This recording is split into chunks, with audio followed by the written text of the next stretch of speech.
briefly go through what will be the agenda today. So we will kick off with former FBI counterintelligence operative sharing about dark web, cybercrime, and ransomware in a nutshell, and how EDR can help protect us against them. And next, we will have our very own Chief Information Security Officer, Kevin Reed, to give us an analysis of the current threat landscape and new tactics of threat actors, followed by our Senior Solution Engineer who will take us through a demo of the EDR solution and how it provides a comprehensive cyber protection solution. So let's get started today. Okay, so first up, we have Eric O'Neill. Eric O'Neill is a security expert and former FBI counterintelligence operative, where he worked as an investigative specialist with the Special Surveillance Group and played a major role in the arrest, conviction, and imprisonment of America's first cyber spy. Yeah. I appreciate being here to talk a little bit about not just where we are, but how we got here, how we got to a situation where we have year after year an exponential amount of cyber attacks that is being created by a new dark web-based cybercrime group of syndicates. And these criminals who are using the dark web, like think of it as a pirate island, a hidden pirate island that exists all over the internet, but in places where law enforcement for the most cases can't actually shut them down. They're launching attacks from this place without any fear of reprisal. Many of the servers that the dark web lives on, these so-called volunteer servers, exist in places with no extradition, where the long arm of the law can't reach them. So being able to stop the dark web is not something we're going to ever be able to do with law enforcement. We have to defend against it and in fact hunt those threats before they hunt us. So how did we get where we are? Well, it starts with the pandemic. And I know everybody's tired of hearing about the pandemic, but we do have to mention how the pandemic created a unique pressure situation. And this pressure situation made us vulnerable. As we moved into remote work, as we moved into hybrid work, and even as the pandemic has officially ended now, and people are returning to work, it turns out that more than 50% of the workforce, global workforce, is still working in a hybrid or remote capacity. So the new normal is the new normal, and that means a lot more of remote first work. There was an acceleration of our adoption of cloud-based remote work first technology.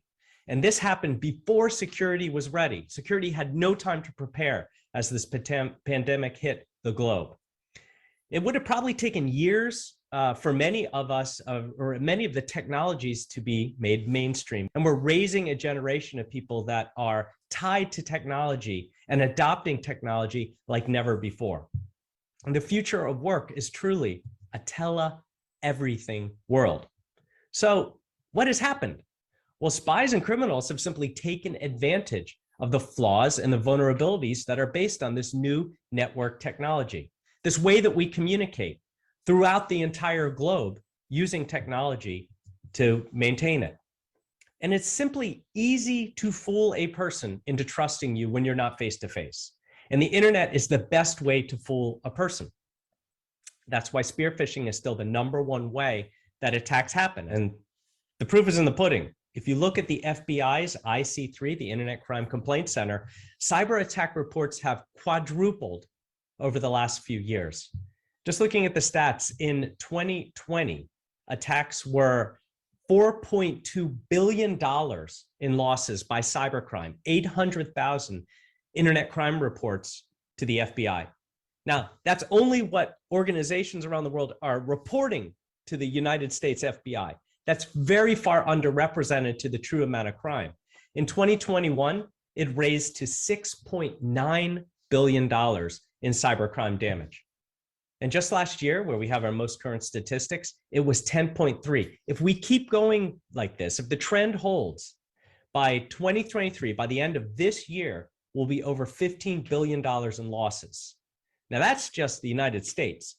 Globally, in 2021, the global cost of cybercrime was $7 trillion. By GDP, That cost of cybercrime puts the dark web, where all of this money ends up in cryptocurrency. It grows cybercrime syndicates. It allows them to scale and create new business units. That means that the dark web is now the third largest economy on earth. It still goes the United States and then China. And then it used to go Germany or Japan. But right now it's the dark web. And by 2025, the global cost of cybercrime annually will be over $12 trillion annually. That is bigger than both Japan and Germany put together, and is going to start rivaling China's GDP. So the threat is growing. And of course, the threat is real. Law enforcement can't stop it. And dark web crime syndicates, as I said, have learned from the best. Foreign intelligence services, spies. They operate like intelligence services, which makes it so hard to disrupt and stop them.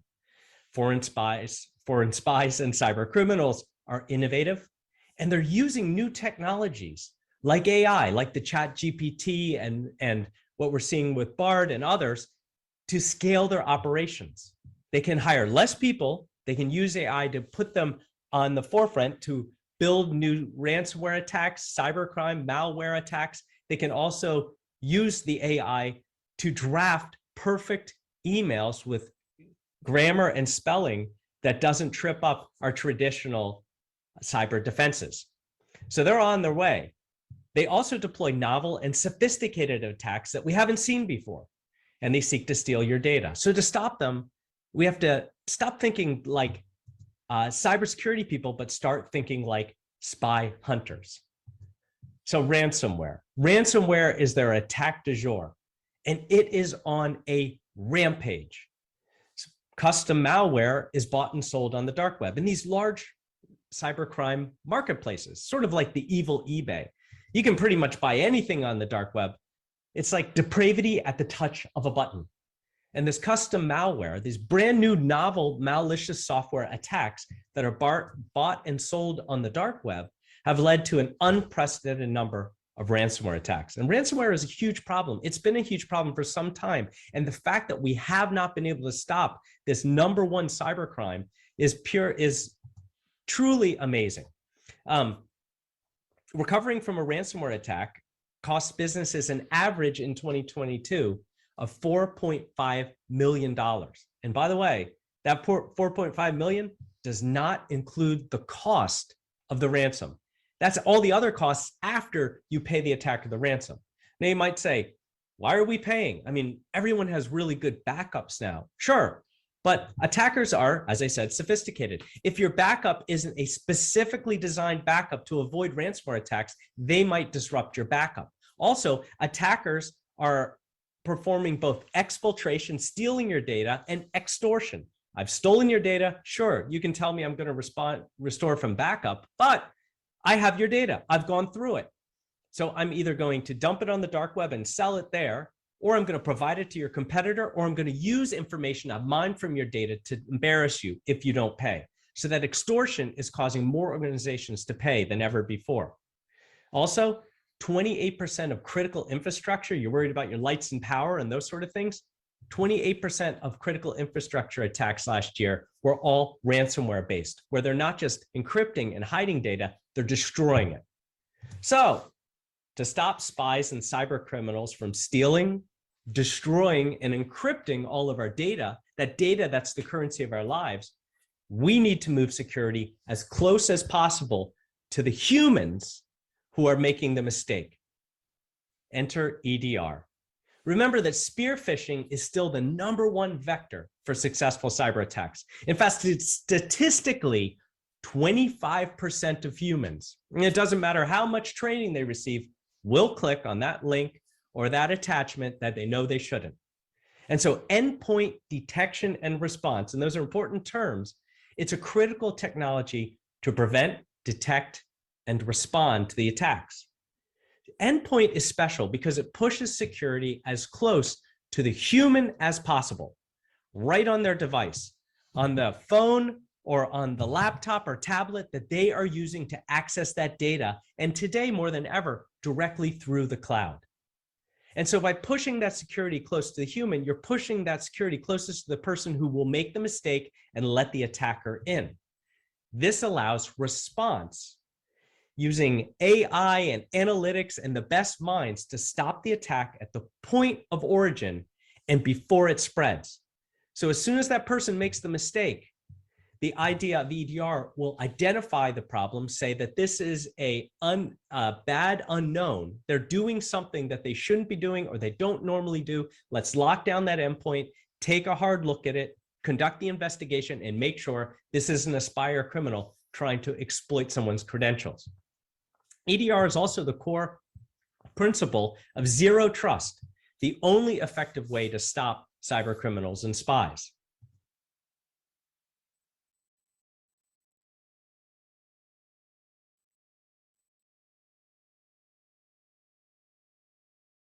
All right. Yeah, that's a great sharing by Eric. I hope that's insightful for all of us here. And then next up, we'll have our very own CISO, Kevin Reed, to give a deeper dive into the current threat landscape globally and regionally. So let's welcome Kevin Reed. Thank you. Yeah, thanks. Hello, everyone. And thank you, Cyril, for that introduction. I'm going to build a little bit upon of what Eric just said, and I will talk more about the global and local regional APAC threat landscape. So what's going on now and what do we see in our telemetry? On your screen, you can see the graphs since the beginning of the year, so over the last 4 months, of the detection rate that we observe among our customers. Detection rate is basically how many workloads, how many laptops or virtual machines or anything, how many workloads experience at least one episode of malware infection over the given month. As you can see here, South Korea, Singapore, and Taiwan lead in this, I would say, rather unfortunate competition with close to 25%, which means like 1 out of 4, maybe 1 out of 5 workloads getting infected with malware annually across this whole region. Whereas the global average right now is about 8%. We will have more data in additional materials that we will send to you, but here I'm just highlighting some of the regional things. So South Korea, Singapore, and in Taiwan are unfortunately between 20 and 25%, which means that between 4 and 5 workloads on average in an organization would be infected. Japan, on the other hand, is on a very good track with reducing the number of workloads detected on organizations. So they are still above the global average of around 8%, but they are heading down.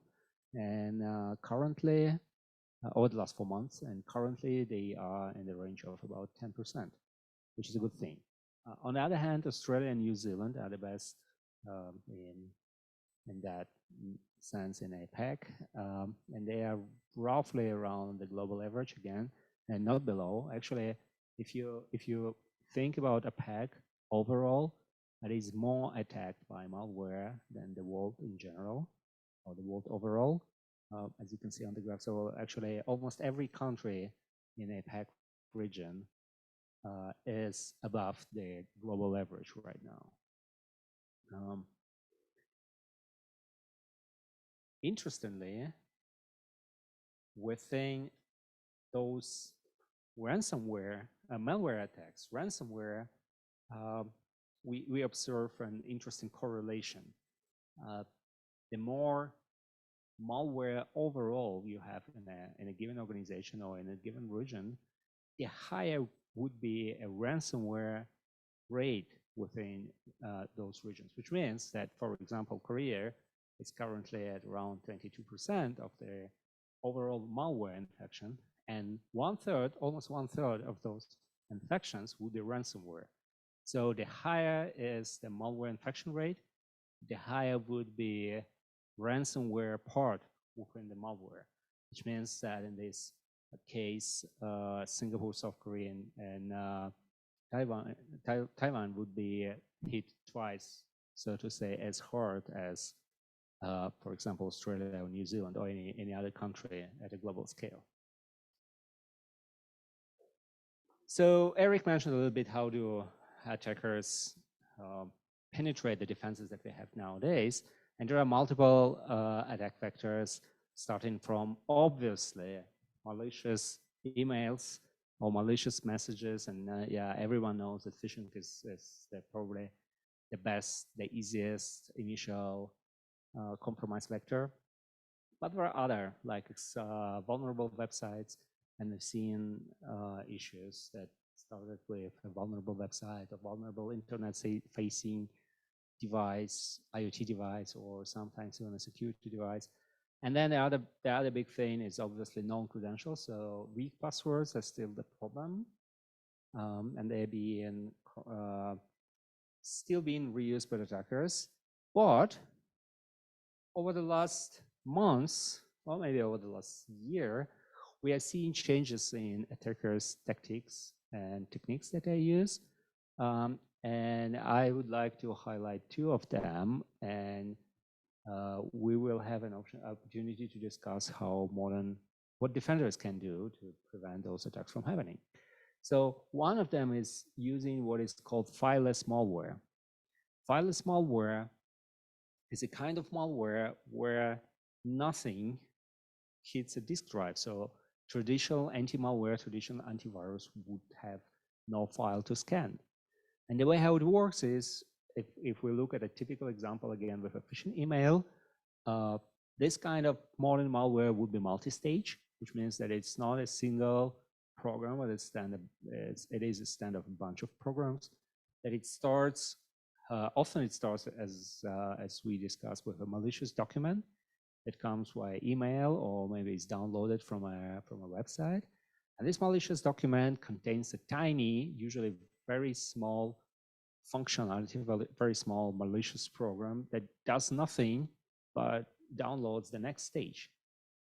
And the next stage is then only exists in memory. It actually does not hit a disk drive. It's never saved as a file. It does not exist as a file. And so, like, traditional antivirus would have nothing to scan. And sometimes there is even a third stage, and there could be multiple stages that are gaining more and more complexity and getting more malicious maybe sometimes. And so, but none of them would ever appear on the system as a file, so they only exist as memory. So it would be very hard to find them directly by scanning a disk drive. And the only thing that organization can do would be to use advanced memory scanning techniques to scan memory instead of scanning disk, and also observing changes of their application behavior and overall operating system behavior. That's one thing that is happening nowadays more often than before. And the other one is the approach of living off the land. Living off the land is a technique when attackers reuse existing software, benign software that exists on a system for their malicious purposes. And because the software itself is not malicious, again, the traditional anti-malware has nothing to detect. And so only the way how attackers are using it makes them malicious. And that became possible due to the proliferation of PowerShell, scripting language by Microsoft, and also lots of research that had been done over the last few years around Windows Management Instrumentation, WMI. And those techniques, those APIs allow attackers to, again, deploy existing tools and redeploy them for malicious purposes, things like credential dumping and lateral movement within the network, without, as I said, using the malware that could be detected by the antivirus. And so again, the only way to do a detection in this situation would be to be able to observe the execution of even non-malicious tools, the ones that are present in a system. and detection of if they've been used in a way that is not consistent with the traditional use. And so this is where machine learning and artificial intelligence come into play. And they can help to understand that even though this particular program, a particular binary itself is not malicious, the way how it is being used right now seems suspicious. And so someone needs to step in and maybe look more into that. And so let me elaborate a little bit about fileless attack challenges here. We have seen over, I would love to say over 9,000, over 900, over 900% increase of fileless attacks since 2021. So over the course of 2022, that's a lot, obviously. It's now constitutes close to 3/4 of all attacks that we are seeing. So basically, I would say, we used to say backup is dead, but now I think we can easily say that traditional anti-malware is dead. It's just very hard to detect. It is running in memory, as I mentioned, and so without actual advanced memory scan, that would almost impossible to detect them. Fortunately, and I think you will be elaborating more about that later on. Fortunately, Acronis recently entered a partnership with Intel that allowed us to do an advanced and fast memory scan of all applications, whether malicious or not, whether we've seen them before or not, without compromising on the performance. And so this results a significant improvement in our ability to detect fileless malware. And with that, I pass the word back to you, Hong, right? Thank you. All right. Thanks, Kevin, for sharing your insights. So after hearing from Kevin's presentation, I'm sure some of you already have some questions for him, but just hold on to your questions, and you can also key them inside the Q&A chat box. We will answer those questions at the end of the briefing. So next up, we will get our next presenter, which is Yao Hong. He's our Senior Solutions Engineer, to talk about EDR. He will explain how EDR actually works, since you already heard so much about it, and he will show you a demo. So without further ado, let's have Yao Hong.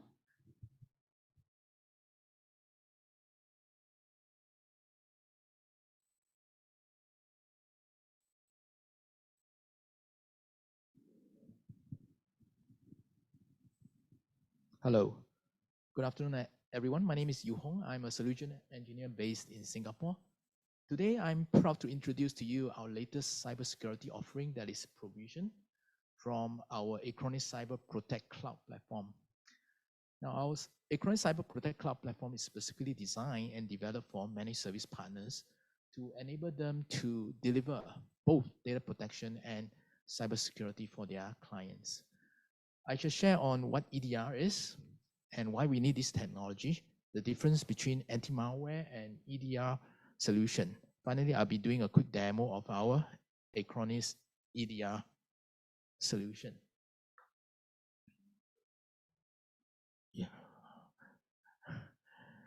Okay, so EDR stands for Endpoint Detection and Response, and it's an event correlation security platform that gathers and correlates different events that happens on an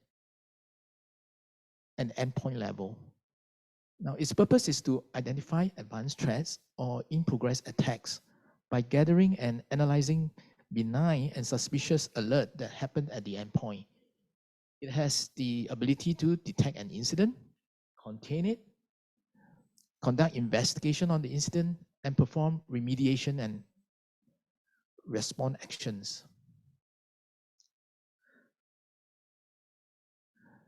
So what is driving the adoption of EDR across organizations? Firstly, today's threats are getting more complex, as you have heard Kelvin mention, and often involve techniques that bypass more basic defenses. Now, according to a recent report by IDC, it takes an average of 200 days to identify a breach. Now, secondly, due to a lack of proper tools and cybersecurity professionals, IT team now struggles to make sense of the attack. As such, it takes months to contain the incident, remediate, and respond appropriately. Now, lastly, compliance is another driver for EDR. Regulations are imposing strict requirements like timelines for reporting of security incidents or data protection controls like disaster recovery. The majority of regulations are insisting that EDR as a must-have solution for various institutions.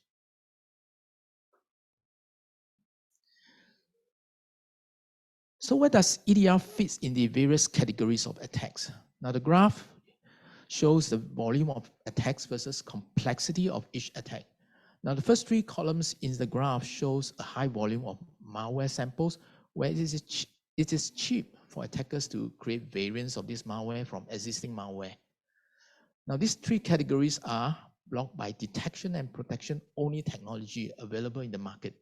For example, signature-based scanning and matching, active protection, exploit prevention, URL filtering, and patch management. Now, at the last part of the spectrum, the cost for attacker is increased, and the techniques become more complex. Some of these attacks comes in the form of zero-day exploits and advanced persistent threats. Now, prevention layers are blind to this category. EDR solutions unveil such complex attack by stringing events together, analyzing their tactics and techniques. Therefore, to totally shield your client from these categories of attacks, both detection and protection technologies and detection and response technologies need to work hand in hand. So what's the difference between anti-malware versus EDR solution? Now, prevention technology like anti-malware is great at preventing attacks from even starting. It can stop only what is known to be a bad file, process, or behavior. Now, in terms of efficiency, prevention has a low false positive rate, but being a narrow scope technology, it has high false negative rates. Now, endpoint detection and response technology, or what we call EDR, on the other hand, is concerned about the intention of the attacker. It analyzes suspicious events that happen on a workload. Now, every sequence of events is analyzed to understand what it might lead to a bad intent. Now, in terms of efficiency, detection has a broad spectrum of detection, but it can lead to some false positive. Now, it also has a multitude of response capability like containment, investigation, and remediation. Now, Acronis EDR will be delivered as a new pack called Advanced Security and EDR. It is not an extension of the existing Advanced Security pack, but a standalone pack. Now, it will contain all functionality of Advanced Security, and it is applicable to both per GB and per workload pricing model. Now I will proceed with a demo of this product.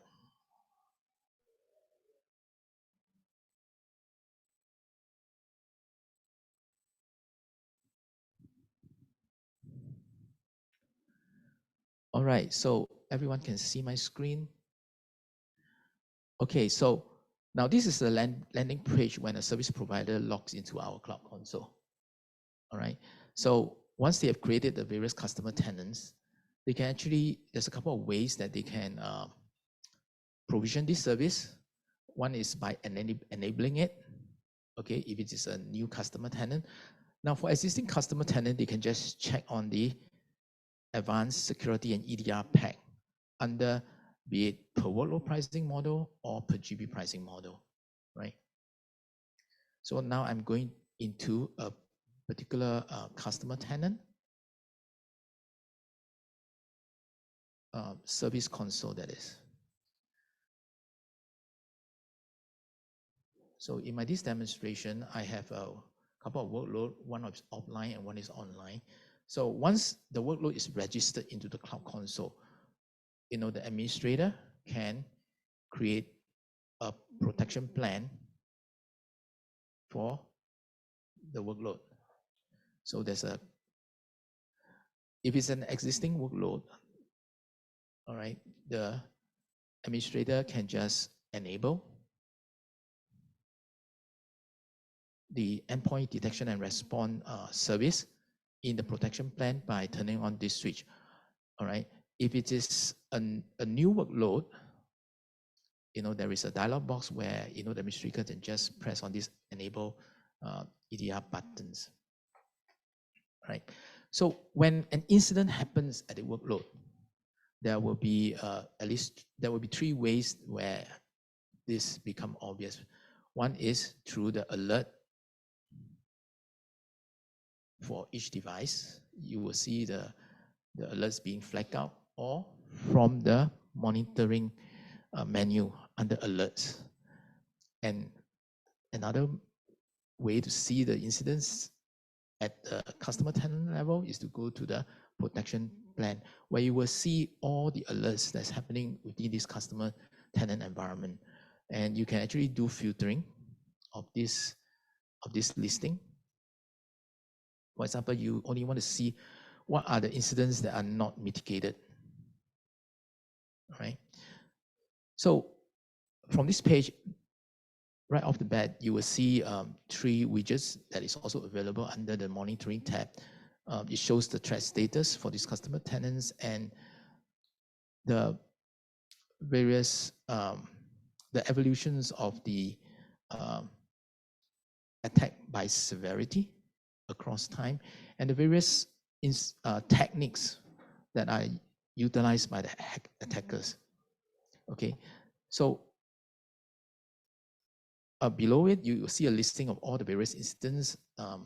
Every incident has a unique ID, the severity level, a summary of the attack information, and how positive this incident is, whether it's a false positive or a negative.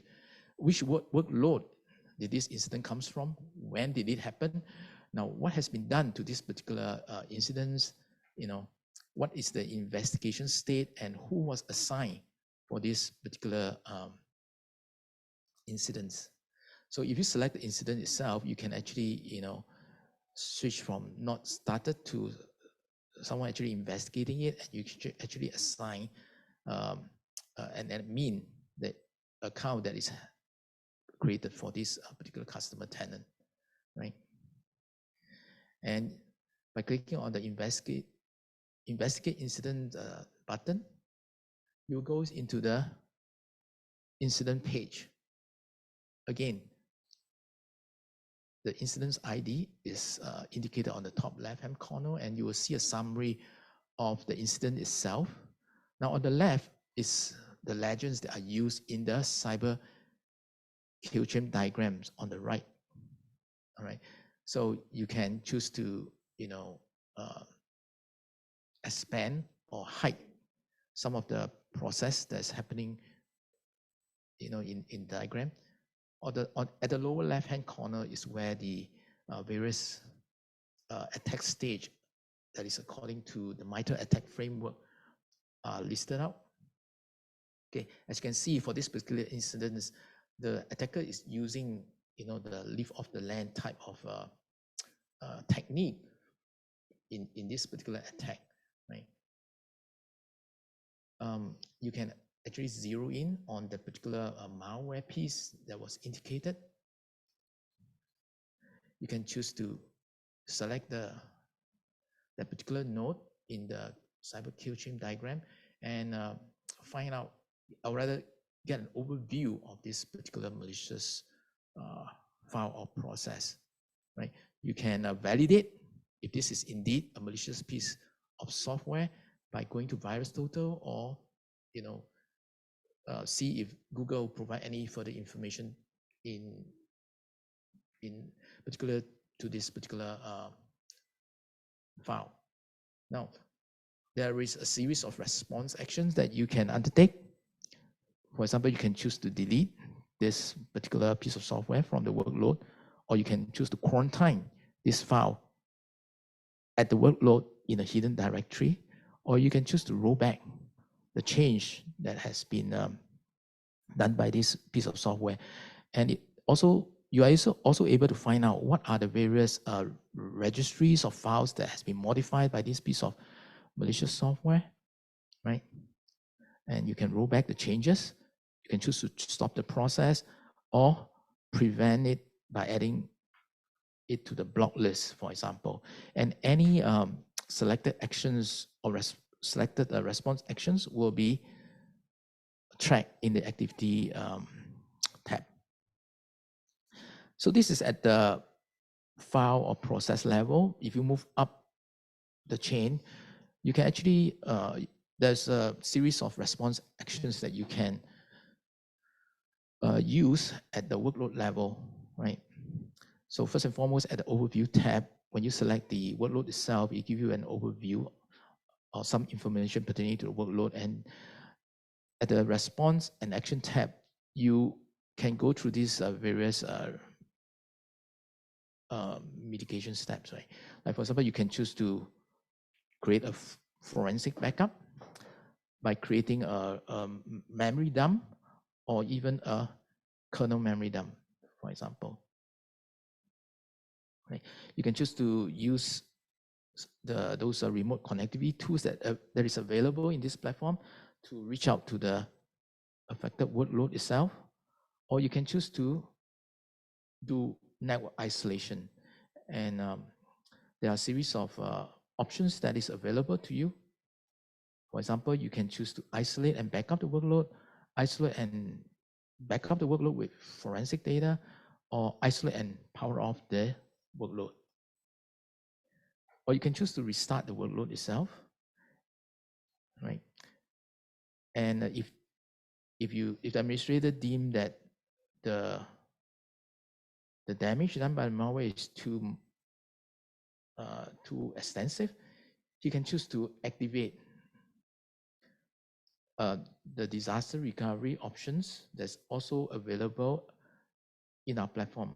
Now, for this to happen, before the incidents actually occurred, the administrator need to, configure disaster recovery for this particular workload. Or administrator can choose to recover from backup by selecting the, which particular backup point he wants to recover from. And he can choose to back up the patch up the workload based on the various missing patches that are relevant to this affected workload itself. Now, so far what I've shown you are various response actions at the granular level that you can do for a particular workload. Now, if this particular incident is more extensive at the customer environment, the administrator can choose to remediate the entire incident globally. Like for example, first, the administrator need to determine if this is indeed a true positive or false positive. Now, there are a series of remedial actions similar to what I've shown you earlier. You can choose to stop the threat, quarantine the threat itself, roll back the changes, right? Recover the workload, be it from backup or activate this customer's tenant's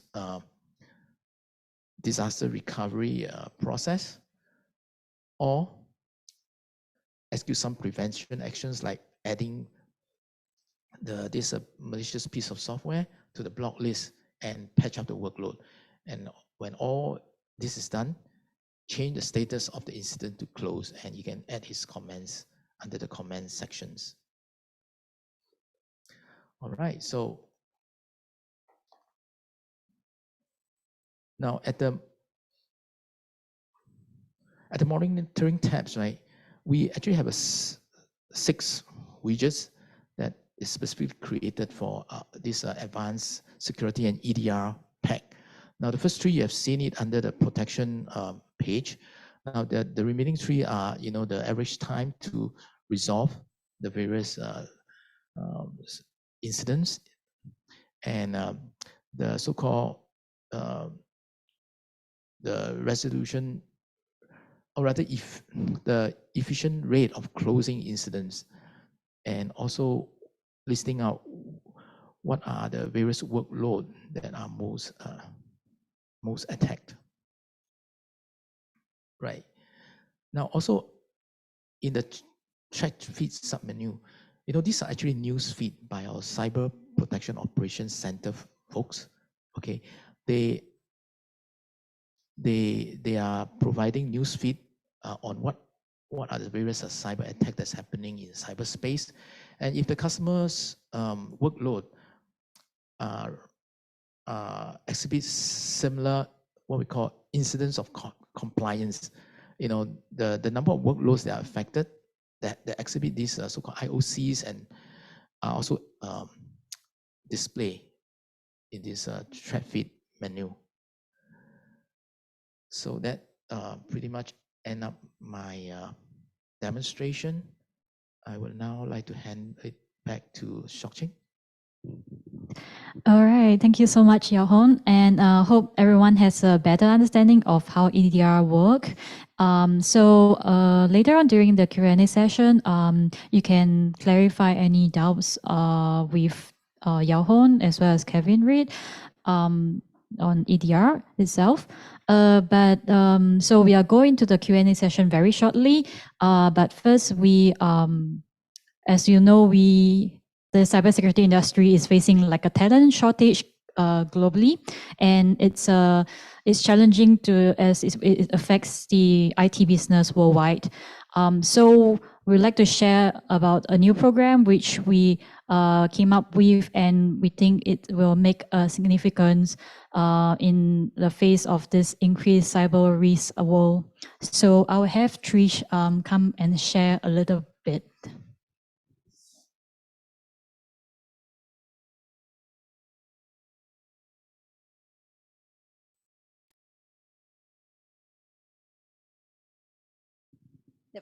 Thank you everyone for your time. I'm here to share our new course, which is SOC Amplify, and it's really exciting because we are going to launch the course this evening, 7 p.m. Singapore time. Let me run through a little bit of that information with you. Some of you would have know what is SOC, but briefly, SOC is Security Operations Center. It is like the heartbeat of any cybersecurity company, and SOC is often the forerunners to monitor, prevent, detect any cyber attacks. So they are the very key personnel at the battle line that we often face. And the SOC analyst role is very varied, and we also understand that it is a role that is often not that easy to find someone with the talents. The course that we are introducing, it's a face-to-face course. It will be one of the first in Singapore of its kind. And what we are doing is that in 100 hours, we basically can take anyone from zero knowledge about SOC to become a competent analyst, at least a entry-level competent analyst. And it will be held 4 hours a week, twice a week, and in the total about 25 weeks, the course will be completed. It also has a combination of a non-graded self-study assessments and teamwork, team projects, and also group discussions. But most importantly, we are forming a community right here for people to support each other in this pursuit of knowledge. And right now, I think it's also a good time for me to bring in Kevin, because Kevin is our designer of this program. It's very interesting because Kevin brings his professional experience and from running SOCs, and this is a real life hands-on program. Do you have anything that you want to add to the information, Kevin? Thank you, but the press release will be available and SOC will be releasing it. So if you have questions for us, please feel free to ask in the Q&A. All right, thank you, Trish. And so without further ado, let's jump straight to our Q&A session today.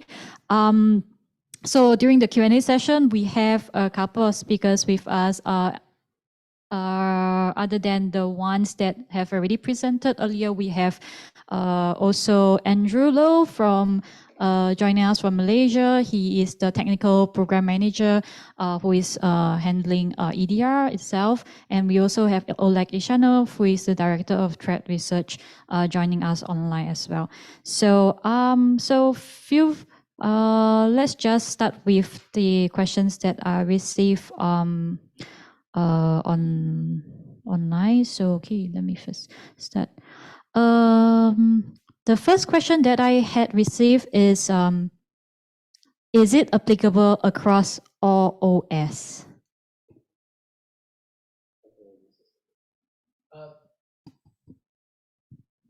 No, this is currently only applicable to Windows platform. All right. Okay. So another question is, does EDR activation slow down normal functioning in the case of leaving off the LAN attacks?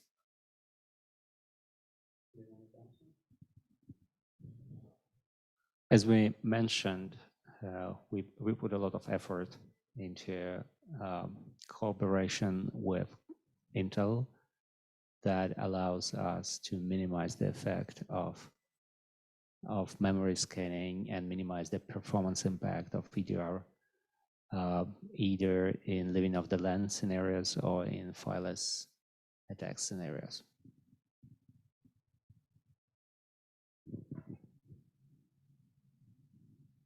All right. Any of the online audience have any questions? You can raise your hand and we will allow you to unmute yourself. All right, so we have another question submitted, and this is, do we have any examples of how we detect these fileless attacks?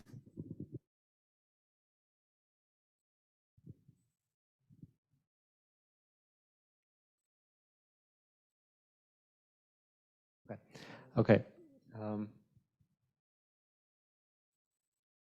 So it is tricky.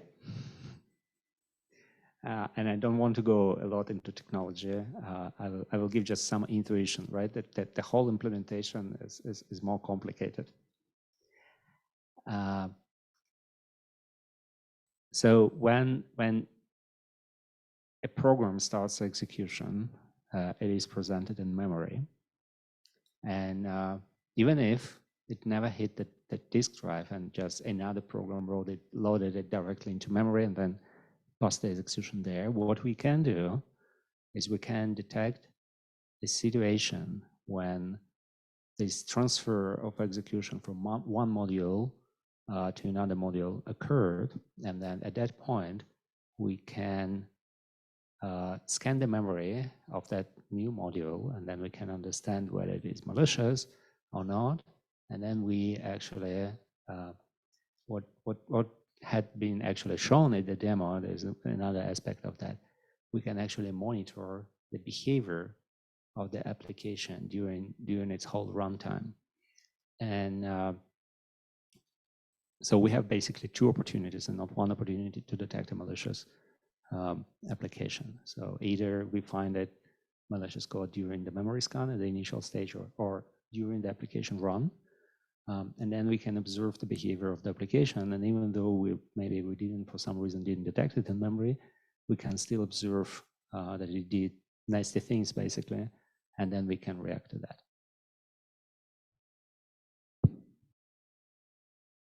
Okay, so the next question that I have is, what kind of products Acronis is planning to introduce in coming years?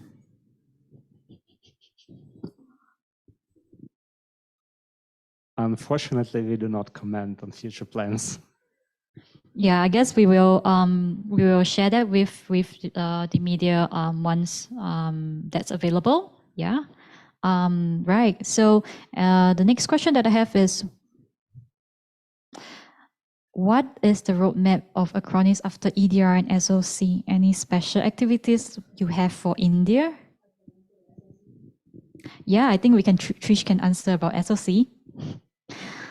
So the SOC program that we are introducing today, it's a pilot program in conjunction with Acronis 20th anniversary. This will be the beginning of such programs. We are also learning how, this is the first time we're doing such a professional program, and we're learning how to do that. But we have future plans to introduce more in 2024.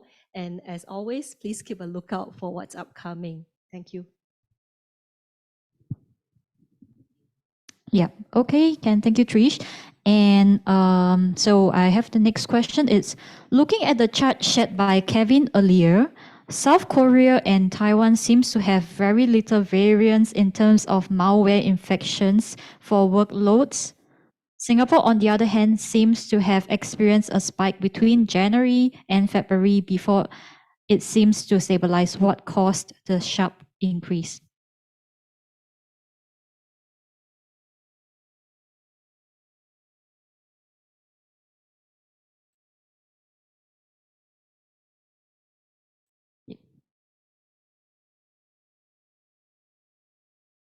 So yeah, I wanted to open back the graph. So what we can see here is Singapore indeed was quite low and back in January on this graph in terms of that X.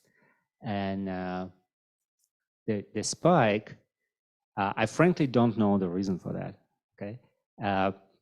We are a little bit like physicists here, like we observe the objective reality, and this is what the objective reality tells us. We do believe that it has to do with the regional activities of primarily cyber criminal groups in the region, and Singapore and South Korea both being countries, let me put it this way, being countries where companies have enough money to be interested to cyber criminal groups experience this kind of expansion of the potential expansion of threats and attacks. So I think that has to do with this kind of situation. Japan, on the other hand, is interesting in a way that from this is not substantiated evidence, right? But from what I know, attackers struggle with Japanese. And that may also have, may play a role in that. All right, thanks, Kevin. Okay, next questions. So the next question is, with most companies turning to hybrid setups, does this mean that they are placing themselves more at risk? Okay, let me take this one as well. No, I don't think so. I actually think that with modern technologies and modern approach to setting up remote access and working remotely or working in hybrid mode, overall, the security of IT systems could be much better than it is, than it used to be in back even 5 years ago. And there are two reasons for that. Eric mentioned that security teams had issues to adapt quickly to working remotely as the pandemic started. And I remember us, Acronis as a company, definitely felt the pressure back in what it was 3 years ago when Singapore suddenly went on lockdown and we had to transfer all our workforce into working remotely. And definitely it was a challenge for a security team and it was a challenge for IT team. But now, 3 years later, I think we are stronger than before. And I think this is also something that I am hearing from my industry peers, that security teams and IT teams in the region and worldwide gained more experience of supporting people working remotely, and they also the tools like Acronis EDR in this case adapted to support working from home or working from anywhere model, and this now gives people more confidence. Security teams get more confidence in protecting their company's assets. All right, thanks, Kevin. The next question that we have is the authority are asking financial companies in Taiwan to report the critical incidents, including the cyber attacks, in 30 minutes. And more international compliance asks companies to report incidents in shorter time. Some vendors develop AI-assisted security and automation features to accelerate the detection, investigation, response process. How does Acronis solution respond to this challenge?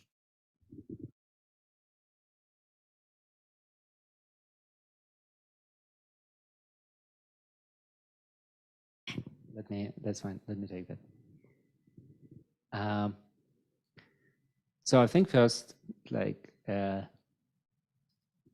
answering a part about the machine learning and speeding up the incident response. We actually do incorporate, since a very long time, we do incorporate machine learning and artificial intelligence into our product. And it is there, and it definitely is like one of the proposals of what distinguishes Acronis EDR from other EDR products on the market is that we understand that many security teams, especially in small and medium organizations, may not be well equipped and may not be experienced enough sometimes to be able to answer and immediately respond to malware attacks or all other kinds of attacks. And so we, on our side, actually implementing machine learning techniques that allow two things. First, they improve the detection rate and reducing the false positives, because we can use those techniques to actually improve the recognition of malicious behavior. Is one thing. And the second thing is that it improves the incident response, because we can suggest then, based on the statistics that we have, we can suggest then the best course of action for responding to the particular threat. As a result, yes, we do anticipate the reduction of time that it takes to respond to a specific incident.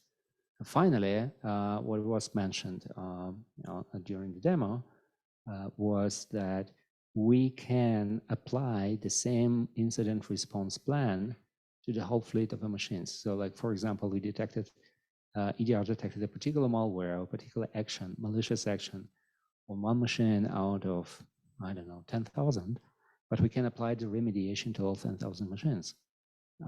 And even if the alert has not been triggered there yet, like for example, a attacker managed to deploy malware on 10,000 machines, but they tried to launch it on one, and we detected that.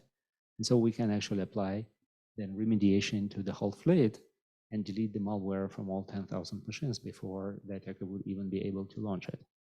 So yes, modern approaches speed up their incident response.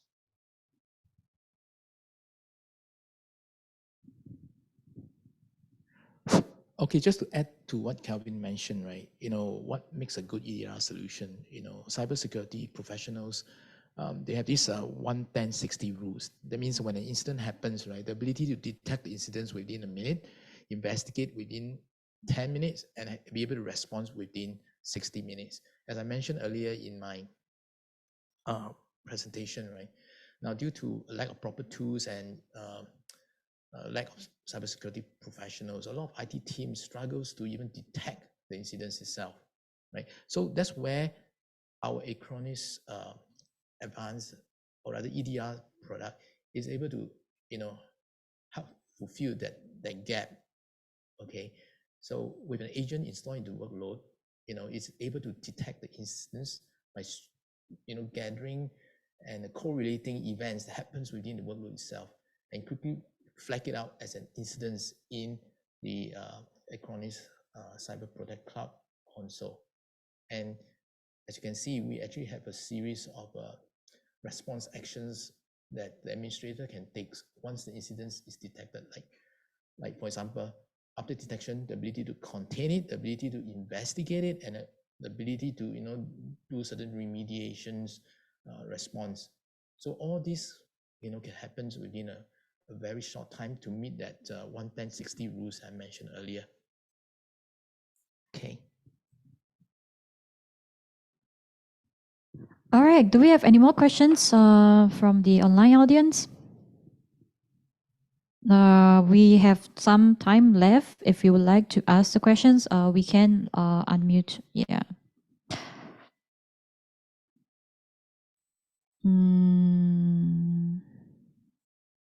Yeah. So, all right, if there's no more questions, then yeah, we have come to the end of today's session. And I would like to thank all the speakers and everyone for joining us. And we will be sharing a link with you with today's recording and additional press materials shortly. So thank you, everyone. And I wish you a great rest of the day and week. So see you again soon. Thank you. Bye-bye.